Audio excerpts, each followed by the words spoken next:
Mahabbah, pangkal perjuangan. 3 rasa, 1 perjuangan. Kling. Alarm berbunyi dengan kerasnya. Ali, ibu yang kabarin Ali. Apa bu?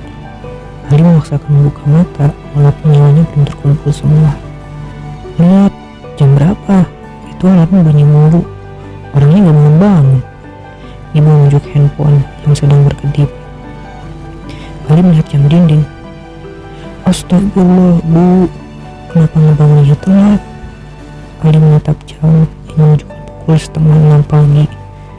Cepat sholat, terus siap-siap, katanya mesti diatur. Ibu meninggalkan Ali yang masih terduduk di atas kasur dengan sarung khas batiknya. Ibu, pagi-pagi udah jadi alarm aja. Ali melihat handphonenya. Kamu sih bunyinya gak nyaring. Begitu Ali mari handphone dan segera beranjak sholat serta persiapan di pagi hari. Sekarang studi tour kelas 10. Terus aku OSIS jadi pendamping. Ali melamun dengan balutan seragam SMA-nya. Semoga aja lancar. Ali berdiri dan beranjak menuju meja makan. Di, sekarang kamu kelas 3 kan? Terus lulus mau kuliah apa kerja? Ibu membuka pembicaraan di atas meja makan. Mending kuliah aja, Li. Ali menatap ibu. Lah, ibu nanya malah jawab sendiri. Terus aku mau jawab apa? Ali tersenyum. Iya, itu Ali mau kemana? Ibu pasti ikut jika itu baik buat Ali. Ibu sambil mengunyah nasi goreng spesialnya. Ali pengennya kuliah bu. Insya Allah, doain Ali ya bu. Ali pengen bisa dapat beasiswa ke luar negeri. Ali meneguk teh manis dan langsung bersiap-siap. Alhamdulillah Ali, ibu kasih doain. Ali selalu, mata ibu berkaca-kaca. Suasana di atas meja makan pagi ini pun penuh dengan haru, di mana ibu dan anak menentukan masa depan yang indah. Ayah bangga dengan pemikiran Ali. Ayah selalu akan dukung semua itu. Ayah nyaman di samping ibu yang sedang duduk dengan kain sarung yang masih melekat. Ali berangkat ya. Ali berpamitan mencium tangan kedua orang tuanya yang begitu hebat melahirkan seorang Ali. Kemauan, ayo berangkat. Ali menjolek Kemauan, seorang kakak yang punya bakat musik dan dimana pagi itu sedang menikmati kopi sembari menunggu Ali. Oke siap dek. Kemauan menuju motor MX hitamnya yang sedang dipanaskan. Ali pun menaiki motor dengan helm biru. Tak terasa Ali sudah sampai di sekolah dan seluruh peserta studi tour pun sudah bersiap-siap. Ali, hei, sini. Pak Firman melambaikan tangan di depan mobil bis 3/4 yang berjajar rapi di atas lapangan. Ali menghampiri Pak Firman dengan langkah yang lebar. Saat Ali tiba di depan Pak Firman, tiba-tiba dikejutkan oleh sebuah kejadian yang membuat mood hari itu hancur banget. Kak Ali, Ujung Fitri yang sedang berjalan bersama seorang laki-laki yang katanya pacar melewati Ali dengan terpaksa membalas senyum Fitri. Susah memang jika kita sudah punya rasa terhadap seseorang. Saat kita mencari dia menghilang. Saat kita berhenti, dia datang mencari. Ya, memang cinta adalah teka-teki terhebat yang diberikan Tuhan untuk kita. Seperti halnya Ali yang sedang terduduk di bawah pendopo komplek Tugu Proklamasi yang dikelilingi siswa-siswa SMA Berkah Ilahi. Ia memandangi setiap kelompok-kelompok siswa sedang studi tour. Ali, kok diam di sini? Kan kamu membimbing kelompok aku. Suara Fitri yang ikut duduk di samping Ali. Fitri, Ali menghadap Fitri. Iya kakak, kan yang membimbing ya. Bentar ya, nunggu instruksi dari Pak Firman dulu. Ali mengalingkan wajahnya menghadap Tugu Proklamasi yang berdiri kokoh dengan 3 tangan sebagai tanda rasa syukur rakyat atas perjuangannya yang membuahkan kemerdekaan. Kepada seluruh siswa SMA Berkah Ilahi, kumpul mari. Suara Pak Firman diberi pengeras suara. Seluruh siswa yang ikut study tour pun berkumpul di lapangan yang luas dengan pemandangan tugu proklamasi. Oke, kalau semuanya sudah kumpul, kita absen dulu ya. Pak Firman membawa kertas absen. Coba dari kelompok 1 dulu koordinator. Siap, angka apa? Ali mengacungkan tangan. Pak Firman pun mengabsen hingga kelompok 5. Ali, suara Putri melambaikan tangan. Ali pun melambaikan tangan sambil tersenyum. Kali, apa nih saja? Putri jutek. Iya ayo. Ali pun melangkahkan kakinya. Ayo semuanya. Kelompok Ali pun berjalan menuju salah satu tugu saksi perjuangan rakyat Rengas Dengklok. Ali, kamu mah? Seketika Ali berhenti di depan Putri dengan napas tenang. Oh, kirain gak bakal ngejar, Put. Ali menahan tawa. Kapan nih? Nunggu tubuhnya, Kak. Suara Putri jutek di balik kelompok 1. Dengan muka yang aneh, Ali melanjutkan perjalanan dengan kelompok 1 menuju tugu kepulauan Tekad, diikuti oleh Putri yang berada di samping Ali. Entah kejadian begitu sungguh menghancurkan mood Ali. Ditambah keanehan Putri yang jutek pada Ali. Ingin rasanya berteriak, tapi apa daya, semua itu hanya sebuah kehampaan yang penuh dengan ketidakpercayaan diri.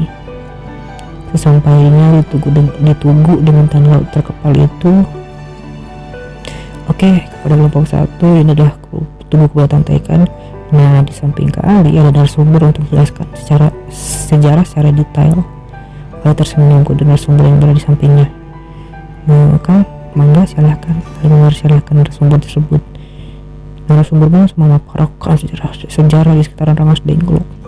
Para peserta pun memperhatikan dengan seksama di mana sungguh terharu sekali peristiwa saat itu yang penuh dengan perjuangan tanpa takut. Senjata yang siap ditembakkan. Sungguh kelam. Ada satu kejadian unik dan rasa yang bangga di mana pertama kali bendera digibarkan dengan 2 buah kertas wajib berwarna merah putih di sekitaran lapangan Rengas Dengklok. Saat itu tepatnya 16 Agustus 1945. Sebagai filosofi, kenapa rakyat selalu menggunakan kertas wajib pada saat hari kemerdekaan? Itu menurut Bapak narasumber. Nah, sekarang udah paham kan? Udah jelas. Ali membuka pembicaraan kepada kelompok 1 yang sedang terduduk di hamparan rumput hijau dengan mengangguk setuju. Terima kasih kepada narasumber atas pemaparan sejarahnya. Narasumber itu pun pamit menghampiri kelompok yang lainnya. Karena waktunya masih panjang, silahkan yang ingin berkeliling dan mengambil dokumentasi sampai ada perintah dari kakak ya. Ali di hadapan kelompoknya yang sedang membereskan alat tulisnya. Ali pun duduk di bangku taman yang berada di bawah pohon beringin rindang dengan sejuknya. Angin saat itu sambil melihat riuhnya anak-anak sekolah. Di, kamu kayak buat gitu? Kenapa? Putri duduk di samping Ali. Entahlah Put, tiba-tiba aja Ali sambil lihat kertas absen kelompok 1. Ya, udah ketahuan nih. Kalau kamu lagi kayak gini pasti lagi galau. Cewek Nami. Putri sambil mencubit Ali. Sakit Put. Ali ngusap-ngusap pundaknya. Cewek kenapa? Emang salah ya kalau laki-laki galau? Ali tertunduk. Ya sebenarnya nggak salah sih kalau laki-laki itu galau. Tapi kan ya gitu. Saya menatap Ali. Gitu gimana? Ali bingung. Ya itulah pokoknya mah. Putri terdiam. Aneh kamu Put. Tak sengaja Ali mencubit pipi Putri. Muka Putri pun merah malu.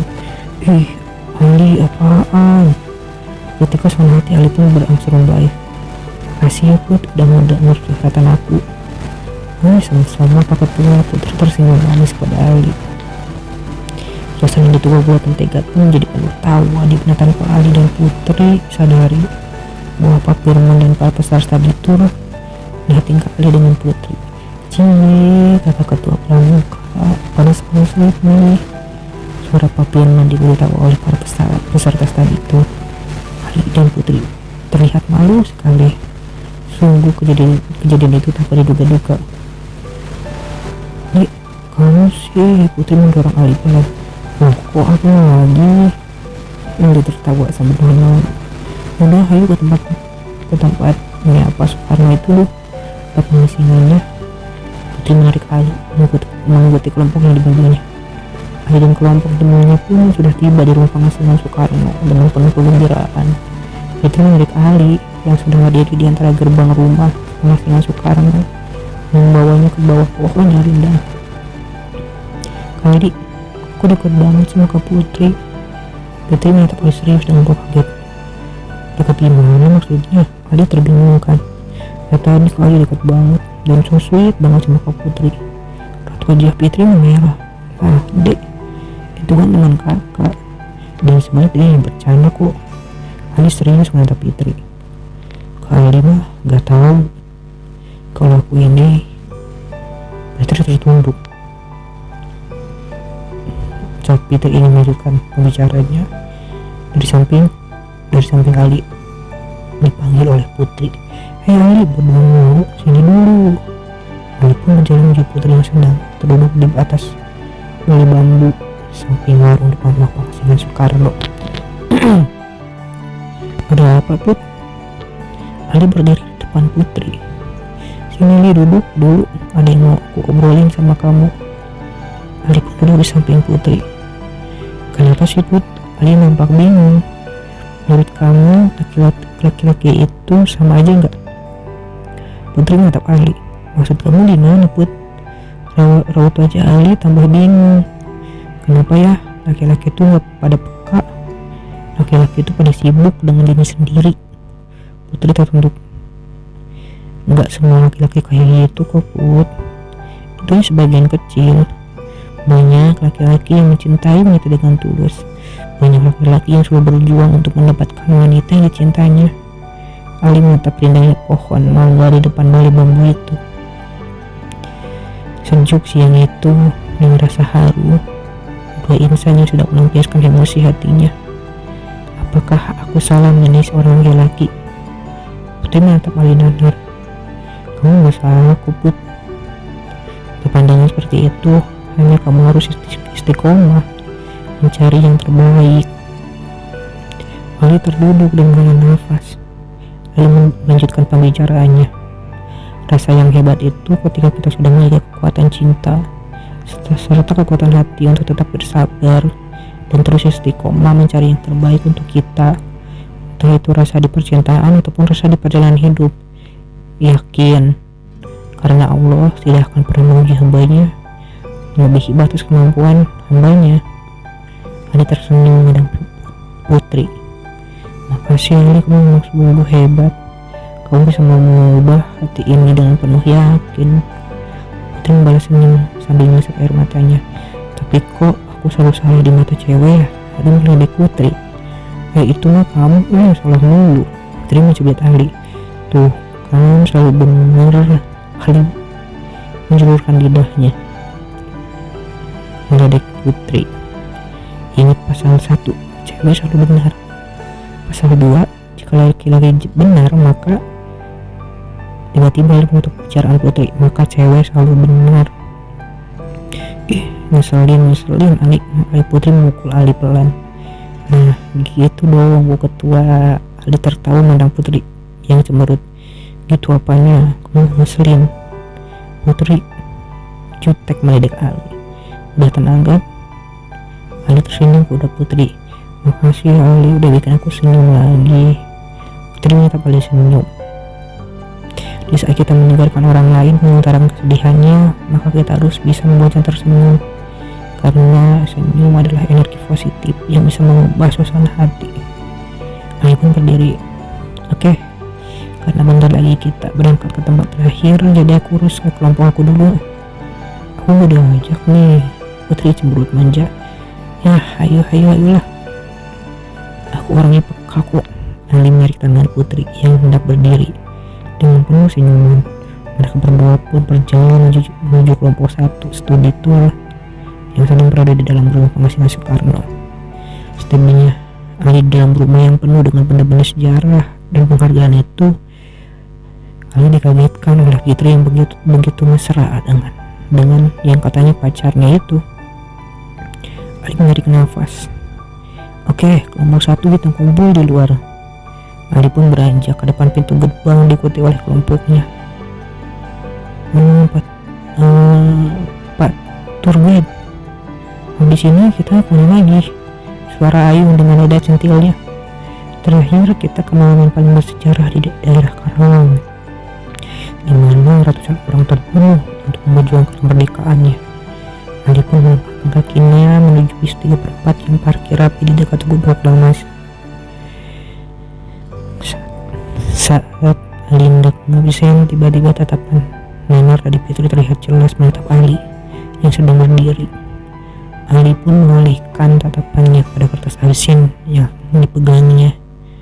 Oke, kakak lihat semuanya udah kumpul kan? Ada yang belum kumpul atau masih di monumen? Ali menatap ke arah peserta yang terduduk rapi di bangku mobil yang bersih 30 orang itu. Sudah kak, lengkap. Hanya kenangan yang masih tertinggal di sana. Suara Ayu diikuti suarakan teman-temannya. Sip, jika semuanya telah kumpul, kita berangkat. Ali duduk di samping Fitri yang berada tepat di belakang sopir. Kok kamu duduknya beda dekat sama pacar? Ali terduduk di sisi jendela bis 3/4 samping Fitri yang sedang menatap kaca mobil yang lebar dengan pemandangan hijau bersamaan. Gak tahu, pengen deket kali aja duduknya. Lah nanti pacar kamu marah gimana? Ali menatap Fitri. Kak, kali ini aku itu gak ada apa-apa sama dia. Dia udah lama putus sama aku kak. Fitri menatap Ali. Lalu dari pagi hingga siang tadi kok masih tetap so sweet gitu? Ali menatap Nanar.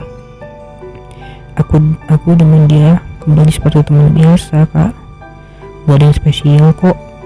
Sebenarnya dari tadi aku ngomong kayak gini kak. Putri tertunduk. Tapi apalah kata, Putri selalu manggil kakak. Kali, kenapa aku nanya kayak gitu? Putri menatap Ali dalam. Kakak hanya memastikan kok. Hanya aneh aja. Ali dengan muka merah. Anehnya kenapa kak? Aneh kamu banget. Kamu gitu so sweet banget sama dia. Kakak ini kalau cemburu bilang dong. Fitri untuk menembuk pundak Ali. Loh, siapa yang cemburu? Ali mengalu kepalanya, malu. Setibanya di monumen. Alhamdulillah akhirnya nyampe juga ya. Ali ada di depan kelompoknya. Kak, udah boleh turun belum? Nur sambil melihat ke jendela. Ya udah sok turun aja, tapi hati-hati ya. Ali meraih tasnya dan menuruni bis menuju Pak Firman yang sedang berada di depan pintu gerbang monumen. Pak udah mulai masuk. Boleh Li, sok mangga kumpulin di dalam. Pak Firman memasuki monumen. Halo kepada seluruh peserta harap masuki monumen. Ali melambaikan tangan dan memasuki monumen diikuti peserta di belakang. Ali berjalan di antara kelamnya sejarah waktu itu yang penuh dengan darah, tangisan, teriakan dan tembakan yang siap menusukkan peluru. Sungguh hati ini selalu ingin berterima kasih kepada mereka, para pahlawan bangsa. Mereka mempunyai keyakinan dan cinta yang mendalam untuk memperjuangkan bangsanya, negaranya, dan mempertahankan tanah airnya demi kita anak cucunya agar hidup merdeka. Ali, kumpulin di sini. Pak Firman melambaikan tangan di bawah pelandungan. Ya, pelandungan itu sebuah halaman yang teduh tertutup oleh atap besi. Sini. Ali pun menghampiri Pak Firman. Oke, semuanya duduk rapi ya, sesuai kelompoknya. Ali di hadapan peserta gitu. Tes. Pak Firman coba mikrofon yang sudah disiapkan oleh pihak petugas monumen. Bismillahirrahmanirrahim. Assalamualaikum warahmatullahi wabarakatuh.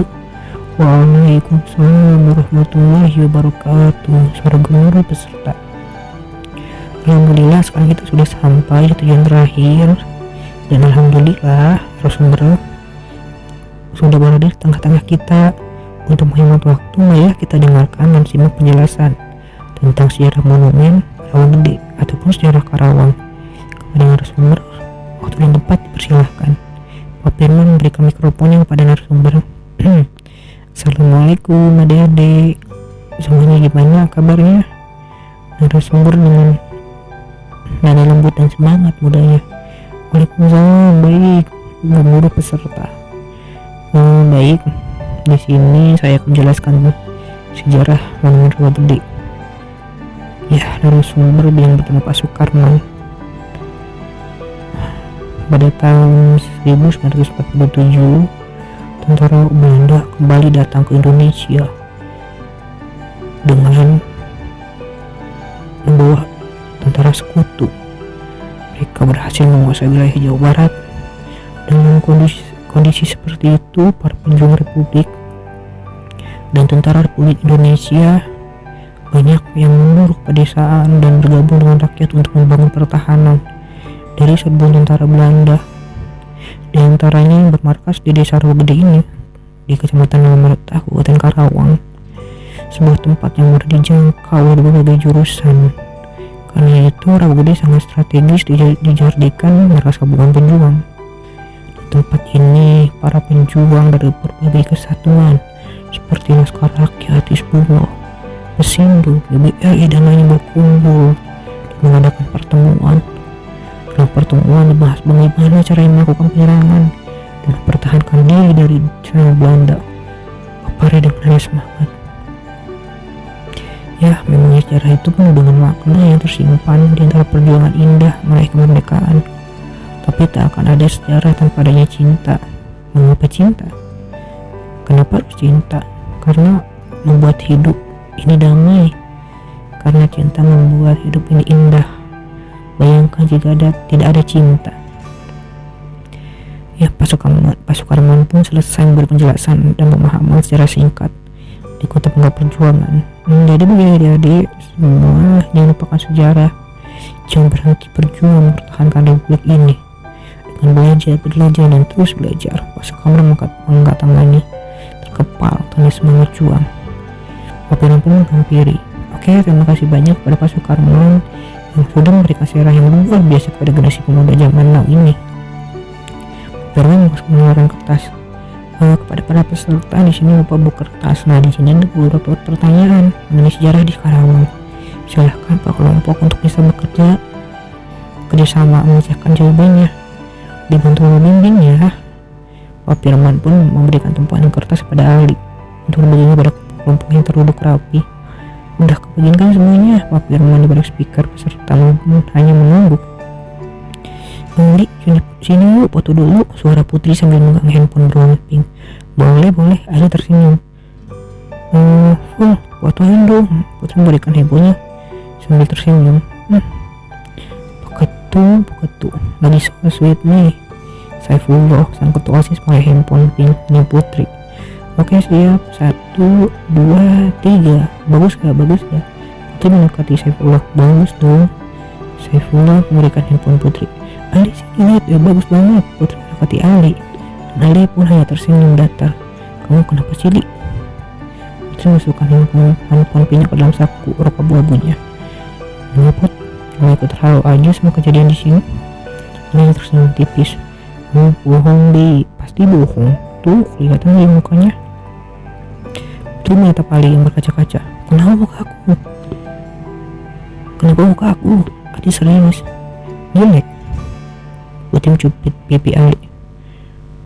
Ih, Putri, aku mah serius. Ali dengan raut wajah kesal. Maaf dong, Li. Lagian kamu bete mulu. Putri duduk di teras samping makam pahlawan. Ya, waktu pengisian sudah selesai. Mohon kepada para pembimbing untuk mengambil kertas isiannya. Pak Firman di speaker. Tuh Putri ambilin. Ali minta Putri. Kamu aja, baru juga duduk Li aku. Putri membalikkan badannya. Ih, dasar kamu ini Put. Jika sudah semua, silakan nikmati tutur kalian di monumen ini. Pak Firman diikuti keramaian peserta. Ali pun berjalan di antara makam-makam para syuhada tragedi Rawa Gede. Ali sambil membayangkan betapa kejamnya para penjajah saat itu. Ali pun menatap tembok kokoh dengan diorama-diorama kejadian rakyat mempertahankan kemerdekaan dengan seni ukir yang indah dan tulisan Esa hilang dua terbilang. Filosofi gila Ali pun keluar dalam pikirannya bahwa membuatnya Esa hilang dan terbilang itu sebuah filosofi kuat, dimana kita yang berjuang sendiri memerlukan pendamping agar Esa itu menjadi dua terbilang. Ali ada-ada saja. Kali kok bengong. Fitri menendang Ali. Ali pun kaget dan refleks memegang tangan Putri. Mereka saling menatap. Sungguh kejadian itu seperti berjalan di tempat keramaian tiba-tiba hujan.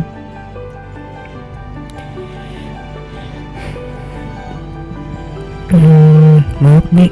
Ali pun menganggap Fitri malu. Kak Ali mau tahu? Wajah Fitri memerah. Dia melepaskan tangan Ali. Kalian lagi ngapain di sini?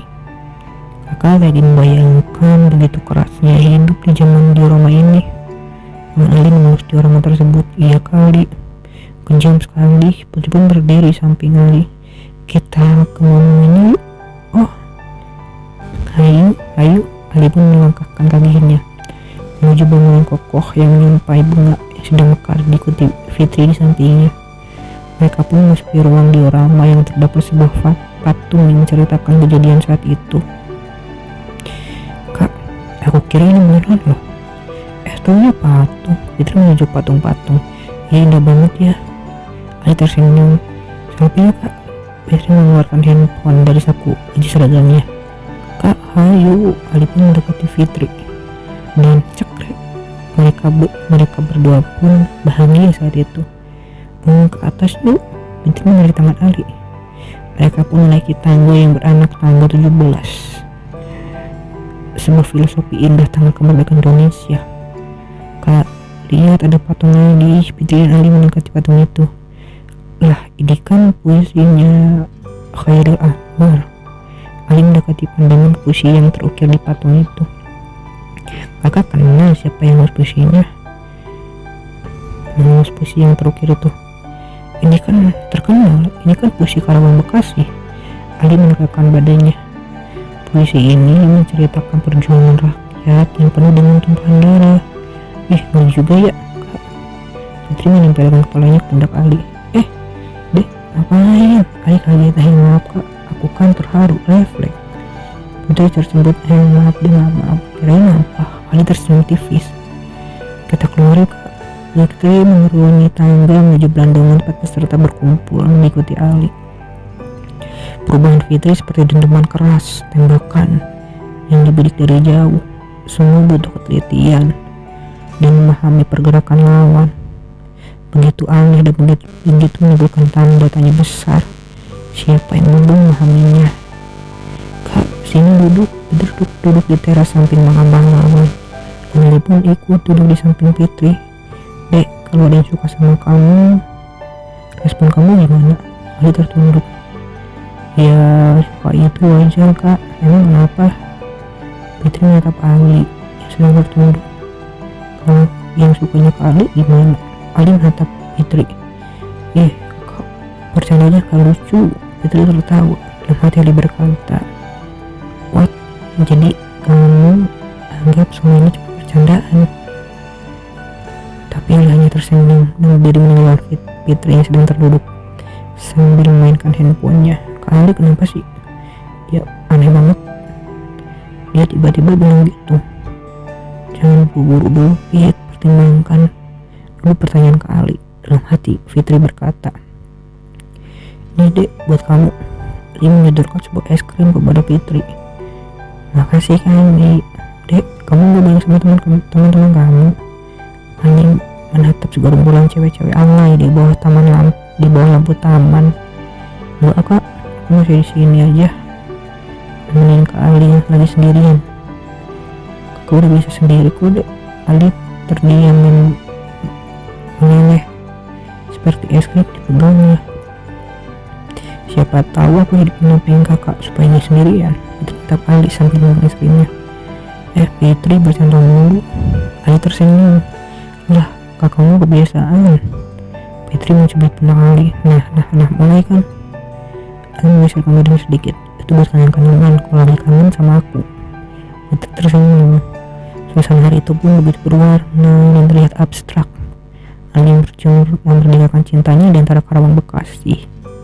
Ketika 2034 hendak bertolak ke sekolah SMA Berkah Ilahi, Fitri dan Ali begitu so sweet. Fitri itu cantik, pantas tinggal di desa. Ali minta Fitri sedang membaca novel romantisnya. ini ya bisa aja Fitri menutup topengnya. Bentar, tapi kenapa cantik dan pas di desa? Karena kakak tahu wajah Fitri cantiknya murni tanpa dengkul dan formalin kota. Dia tersenyum. Kali biasa aja ya ngibaratinya. Fitri pun membalas senyum Ali. Iya, karena perempuan itu tetap cantik walaupun gak pakai bedak, tapi dari hati. Iya kak, karena cantik itu relatif dan cantik hati itu luar biasa. Fitri tersenyum dan menatap Ali dalam. Suasana rasa di setiap kejadian-kejadian hidup itu seperti benturan keras sebuah batu, di mana ia harus terbentur derasnya air terjun dan kerasnya sebuah palu. Seperti perjuangan Ali yang begitu keras pada Fitri. Tapi ia tak tahu apakah memang benar Fitri dapat menampingnya. Lalu rasa yang tercampur aduk hingga membuat hatinya jatuh. Tapi semua itu kalah dengan perjuangan dan itikat seorang Ali. Rakyat Indonesia khususnya Karawang berjuang melawan penjajahan negeri ini. Di setiap daerah memang rasanya beda, tapi mereka tetap berjuangkan satu, yaitu kemerdekaan Indonesia. Ketika rasa bercampur menjadi satu, ketika hati gundah, terkadang bisa membuat perjuangan kita luntur. Tapi seberat apapun perjuangan itu, tetap tujuan utama kita adalah kembali kepada Tuhan, kepada Allah Subhanahu wa Ta'ala. Ketika terjatuh sujud kepada Allah, kita tegak berdoa kepada Allah juga. Cinta pun menjadi sebuah penentu perjuangan dan pemandu sebuah rasa. Ali tetap istiqomah. Ali manusia yang penuh perasaan, dan Fitri wanita penuh dengan tanda tanya, menjadikan seorang Ali yang kuat dan gagah. Karena hakikatnya cinta itu menambah dalam kekurangan, seperti cinta Ali di antara Karawang Bekasi.